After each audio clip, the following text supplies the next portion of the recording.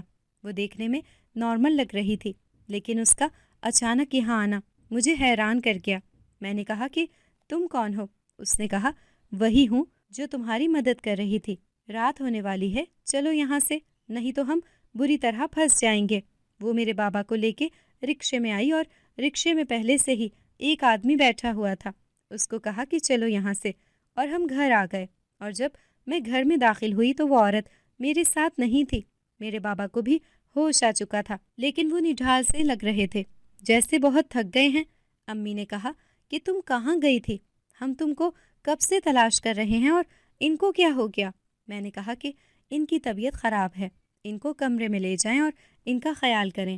میری امی نے کہا لیکن تم گئی کہاں تھی اور یہ تمہیں کہاں سے مل گئے؟ کچھ بتاؤ تو صحیح۔ میں نے کہا کہ ابھی میں کچھ نہیں بتا سکتی، زیادہ سوال نہ کریں۔ میں نے پلٹ کر دیکھا، وہ عورت گلی تک تو میرے ساتھ آ رہی تھی، لیکن اب یہاں پر بالکل بھی نہیں تھی۔ میں آس پاس دیکھنے لگی، مجھے لگا کہ میں بھی پاگل ہو جاؤں گی اور میری بھی طبیعت خراب ہو جائے گی۔ بابا کو تھوڑی دیر کے بعد دیکھا تو وہ کافی بہتر لگ رہے تھے۔ انہوں نے امی کو اتنا ہی کہا کہ یہ میرے آفس آ گئی تھی اور عجیب و غریب قسم کی باتیں کر رہی تھی، وہاں سے مجھے لے آئی ہے۔ پتہ نہیں وہ لوگ کیا سوچتے ہوں گے، کہیں نوکری سے نکال دیا تو؟ اس لڑکی کا دماغ تو نہیں خراب ہو گیا؟ میں اپنے کمرے میں آ گئی اور اپنی بہنوں کو کہا کہ یہاں سے باہر چلی جائیں، شاید وہ مجھ سے اکیلے میں ہی ملنے آ سکتی تھی۔ میں نے دروازہ بند کر دیا، پر وہ مجھ سے ملنے کے لیے نہیں آئی۔ میرے بابا دن بھر یہی کہتے رہے کہ یہ لڑکی پاگل ہے، اس نے مجھے بڑا شرمندہ کروایا ہے۔ میں نے امی کو بھی سب بتایا، انہوں نے یقین نہیں کیا۔ مجھے ایسا لگتا تھا کہ میں ہی پاگل ہوں۔ جس رکشے میں وہاں پر گئی تھی، میں نے اس کا نمبر بھی نوٹ کیا تھا اور سوچا کہ اس انسان کو بلاتی ہوں، وہ میرے امی ابو کو سمجھائے گا، لیکن وہ بھی مجھے نہیں مل رہا تھا، جبکہ اس نے کہا تھا کہ میں اسی گاؤں میں رہتا ہوں۔ مجھے کچھ سمجھ نہیں آ رہا تھا۔ ایک رات میں اسی کمرے میں اکیلی بیٹھی تھی جب وہ عورت وہاں پر آ گئی۔ آج مجھے بالکل ڈر نہیں لگا۔ میں نے کہا کہ میرے گھر والوں کو سمجھاؤ، وہ مجھے پاگل سمجھتے ہیں، اور یہ سب کچھ کیا ہو رہا ہے؟ اس نے کہا کہ اب تمہارے گھر والے تمہیں پاگل نہیں سمجھیں گے، تمہارے باپ کے دماغ سے وہ بات بھی نکل جائے گی۔ میں اتنے دن سے اسی کام میں مصروف تھی۔ میں ایک جن زادی ہوں، اور جہاں تمہارا باپ کام کرنے گیا وہ بھی سارے جنات تھے۔ وہ جنات کا آفس تھا، وہ لوگوں کو پھنساتے ہیں۔ تمہارے باپ کی مجبوری دیکھ کر انہوں نے اسے پھنسایا، اور جلد ہی وہ تمہارے گھر کو اپنے قابو میں کر کے تم سب کو غائب کر دیتے ہیں، کیونکہ جیسے انسانوں میں اچھے برے انسان ہوتے ہیں، اسی طرح جنات میں بھی اچھے برے جنات ہوتے ہیں، اور وہ اچھے جنات نہیں ہیں۔ وہی گاؤں نمبر 0 تھا، لیکن انہوں نے تمہارے باپ کے دماغ کے ساتھ کھیلا۔ اسے وہ سب کچھ دکھائی دے رہا تھا جو اصل میں تھا ہی نہیں۔ گاؤں نمبر 0 بھی اسی طرح کا ہستا بستا گاؤں تھا، لیکن وہاں کے لوگ سست تھے، کام نہیں کرتے تھے۔ پھر انہوں نے جنات سے مدد لی، جنات نے ان کو بہت نوازا، لیکن اس کے بدلے میں انہوں نے اس پورے گاؤں کو اجاڑ کے رکھ دیا، کیونکہ ایسا کر کے انہیں خوشی ملتی تھی۔ اگر تم جلد از جلد وہاں نہ پہنچتی تو تمہارے گھر کے ساتھ بھی یہی ہوتا، اور تمہارے گھر کا نام و نشان مٹ جاتا۔ میں نے تمہارے بابا کو وہاں دیکھا تھا، لیکن میں وہاں پہ سر عام جنگ کا اعلان نہیں کر سکتی تھی۔ وہ لوگ بہت زیادہ تھے اور میں اکیلی ان سے لڑ نہیں سکتی تھی۔ لیکن تمہیں ایک بات پتہ ہے کہ جو انسان ہوتے ہیں نا، ان کو جنات سے بھی اشرف بنایا گیا ہے، اسی لیے یہ خود نہیں جانتے کہ ان کے اندر کتنی طاقت ہے۔ تم ایک بیٹی تھی جو اپنے باپ کو بچانا چاہتی تھی، اسی لیے تم وہاں تک پہنچ گئی اور اپنے باپ کو وہاں سے بچا کر لے آئی۔ اب یہ دوبارہ وہاں جانے کا ذکر نہیں کریں گے۔ تم بھی اس بات کا کسی سے ذکر نہیں کرنا۔ جو دولت تمہارے پاس آ گئی ہے وہ تمہارے پاس ہی رہے گی، لیکن اب ان کی طرف سے تمہیں اور کوئی مدد نہیں ملے گی۔ میں نے کہا کہ اس طرح ہمارے حالات خراب ہو جائیں گے اور بابا پھر باہر نکل جائیں گے، پھر کسی مصیبت میں نہ پھنس جائیں۔ اس نے کہا کہ اس کا علاج بھی میں نے کر لیا ہے، تم فکر مت کرو۔ اس نے میری ہتھیلی میں ایک چیز پکڑا دی جو کسی پتھر جیسی لگتی تھی۔ میں نے کہا کہ یہ کیا ہے؟ اس نے کہا کہ اسے اپنے باورچی خانے میں رکھ دینا، اور تمہارے گھر سے کبھی برکت ختم نہیں ہوگی، تمہارے گھر سے کبھی راشن ختم نہیں ہوگا، تمہارے سارے کام سیدھے ہوتے جائیں گے۔ لیکن اپنے دل میں کبھی کوئی غلط خیال نہیں لانا، اس سے کسی اور کو فائدہ دینے کی کوشش نہیں کرنا، یہ صرف تمہارے لیے ہے۔ اپنی نیت کو صاف رکھنا تو ہمیشہ فائدہ ہوگا۔ تم اچھی انسان ہو، اسی لیے تمہاری مدد کرنے کی کوشش کر رہی تھی، کیونکہ اس دنیا میں جہاں ظالم ہوتے ہیں وہاں ظالموں سے بچانے والے بھی ہوتے ہیں، اور وہ ہمیشہ زیادہ بڑے ہوتے ہیں، ان میں زیادہ طاقت ہوتی ہے۔ تمہارا باپ ان کی باتوں میں آ جاتا اور وہ کسی دن تمہارے سارے گھر کو ختم کر دیتے۔ گاؤں نمبر 0 کی کہانی سچی ہے۔ وہاں پر میرے بہت سے ایسے جاننے والے لوگ رہتے تھے جن کو میں دور سے دیکھا کرتی تھی۔ وہ بہت اچھے لوگ تھے، لیکن برے لوگوں کے ساتھ اچھے لوگ بھی مارے جاتے ہیں۔ جنات کا وہ آفس ابھی بھی وہاں پہ ہے اور ہمیشہ وہیں پر ہی رہے گا۔ وہ اسی طرح لوگوں کو بیوقوف بناتے رہیں گے، لیکن میں لوگوں کو بچانے کی کوشش بھی کرتی رہوں گی۔ تو اپنے بابا کو دوبارہ کبھی وہاں جانے نہ دینا، اور شاید کبھی دوبارہ ایسے حالات بھی نہیں آئیں گے۔ تمہارے بابا یہی سمجھتے تھے کہ وہاں پر کافی لوگ کام کرتے ہیں اور وہاں پر لوگوں سے باتیں بھی کرتے تھے، لیکن تم نے خود دیکھ لیا کہ وہاں ایسا کچھ بھی نہیں تھا۔ میں نے کہا کہ یہ سب کچھ بہت عجیب ہے، کبھی کسی کو کچھ نہیں بتاؤں گی کیونکہ کوئی یقین بھی نہیں کرے گا۔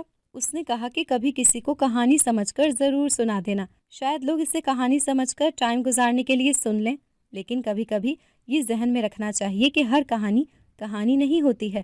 کبھی کوئی شخص آپ کو کہانی سناتا ہے اور وہ بھی یہ جانتا ہے، لیکن اصل میں وہ کہانی نہیں ہوتی۔ میں نے اس کا شکریہ ادا کیا اور وہاں سے چلی گئی۔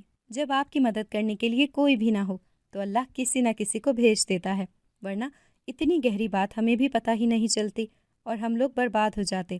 میں کیسے اس بات کی تہہ تک پہنچ سکتی تھی؟ میں کیسے اس چیز پر یقین کرتی؟ میں کچھ بھی نہیں کر سکتی تھی۔ اگر وہ میری مدد نہ کرتی تو کیا ہوتا؟ اب ہمارے گھر میں واقعی بہت برکت ہے۔ لوگوں نے بھی ہمارے خلاف باتیں کرنا چھوڑ دیں۔ میرے بابا نے دوبارہ کبھی اس چیز کا ذکر نہیں کیا، یہاں تک کہ میرے ماں باپ میں سے کسی نے میری اس حرکت کا ذکر بھی نہیں کیا کہ تم ایک دن کہیں چلی گئی تھی۔ شاید اس نے میرے ماں باپ کے دماغ سے یہ بات نکال لی۔ ہمارے گھر میں برکت رہتی ہے، کھانے پینے کی چیزیں آتی ہیں۔ میری شادی بھی ہو چکی ہے اور میری بہنوں کی بات چل رہی ہے، کسی کی منگنی ہو گئی اور کسی کے لیے رشتہ دیکھا جا رہا ہے۔ ہم جو کام کرنے کی کوشش کرتے ہیں وہ سیدھا ہو جاتا ہے۔ ہم نے اتنے سال تنگی اور غربت میں گزارے ہیں، شاید اب ہمیں اس صبر کا پھل مل رہا ہے۔ یہ سب کچھ خدا کی مرضی سے ہو رہا ہے۔ اس نے ہمیں بچایا اور پھر ہمیں اتنی اچھی زندگی دے دی۔ گھر میں سب کچھ ٹھیک ہے۔ میرے بابا ریٹائر ہو گئے ہیں اور اب ان کی صرف پینشن نہیں آتی ہے، بلکہ ان کی پینشن میں اتنی برکت ہوتی ہے کہ سارے گھر کے خرچے پورے ہو جاتے ہیں اور سب کچھ ٹھیک ہو جاتا ہے۔ اگر آپ کو ہماری آج کی کہانی پسند آئی ہے تو اسے لائک کریں، شیئر کریں اور چینل کو سبسکرائب کرنا مت بھولیے گا، تاکہ آپ کو ہر نئی آنے والی ویڈیو کا نوٹیفیکیشن بر وقت ملتا رہے۔